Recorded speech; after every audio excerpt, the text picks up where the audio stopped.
কেমন মেঘ করে এলো, ওদিকে মেয়েকে বাড়িতে রেখে এসেছি। আর কতক্ষণ মাছ ধরবে? আহা গিন্নি, নৌকাতে একটু শান্ত হয়ে বসো দেখি। কাল তো আবার হাটবার। বেশি করে মাছ না নিয়ে যেতে পারলে মহাজন বেশ চটে যাবে। সারাক্ষণ তোমার শুধু ব্যবসার কথা। ঘরে যে অতটুকু একটা মেয়েকে রেখে এসেছি, সে নিয়ে তোমার একটুও খেয়াল নেই। কি যে বলো না গিন্নি, আমি কি আর সাধে ব্যবসা নিয়ে ভাবি? যা কামাই করি তা তো তোমাদের জন্যই করি। বেশ, এই শেষবার জাল ফেলবো। যা মাছ উঠবে তাই নিয়ে বাড়ি ফিরে যাব। সুমন মাঝ নদীতে জাল ফেললো। তখনই নদীতে ভয়ঙ্কর ঝড় উঠে এলো। এ কি সর্বনাশ হলো! মাঝ নদীতে ঝড় এলো, এবার কি হবে? ভয় পেও না গিন্নি, কিচ্ছু হবে না। শান্ত করে নৌকাতে বসো। নদীর পানি তো ফেঁপে উঠেছে।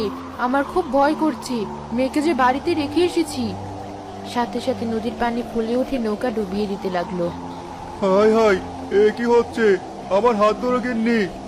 আমি মনে হয় বাঁচবো না, তুমি আমার মেয়েকে দেখে রেখো।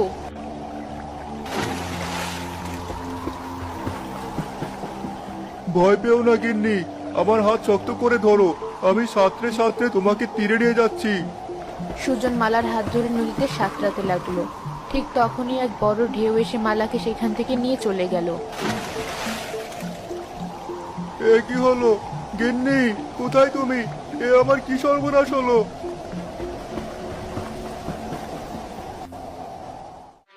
আমার গিন্নি আমার ছেলে চলে গেল। এবার আমার কি হবে? আমার মেয়েটার কি হবে? কেঁদো না সুজন ভাই, মেয়েটার কথা ভাবো। এবার তো ওকে তোমাকেই দেখতে হবে। আমি কি করে থাকবো বলো ভাই? মা মরা মেয়েকে আমি কি করে আগলে রাখবো? গিন্নি যে আমায় একদম একা ফেলে রেখে চলে গেল। কেঁদে কোনো লাভ নেই ভাই, তুমি শক্ত হও।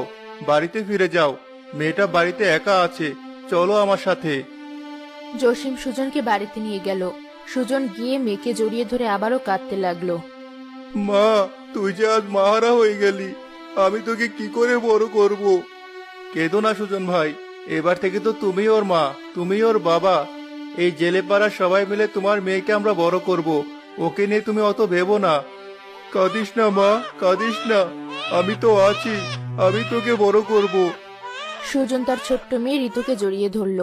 মালা রাতটা শাকচুন্নি হয়ে সুজনের উঠোনের তেঁতুল গাছে বসেছিল।